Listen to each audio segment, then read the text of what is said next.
এগুলো কি তৈরি করছিস? এটা হোমমেড সেরেলাক্স। এগুলো কি দিয়েছিস? এটা ওটস, এটা মাখনা, আর এদিকে এটা আমন্ড, এটা চিড়ে, আরো ড্রাই ফ্রুটস অ্যাড করতে পারো। আমি চিড়ে এখন আপাতত নেই, সেজন্য আর এটাই খুব ভালো খায়।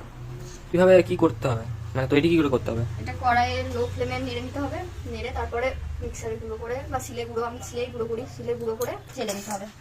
গরম জল করে ওর মধ্যে 2 চামচ মতো দিয়ে, পরিমাণ মতো, এখন 7 মান্থ চলছে ওর, 2 চামচ মতো দিয়ে নেড়ে খাও, ভালো খায়।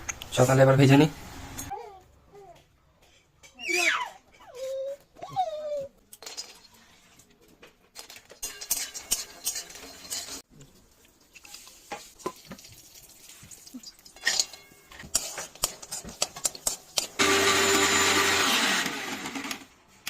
তাহলে হোমমেড সেরেলাক্স রেডি। এগুলো কোথাও বাড়ি যায় তাহলে আর চিন্তা, এইসব নিয়ে গেলে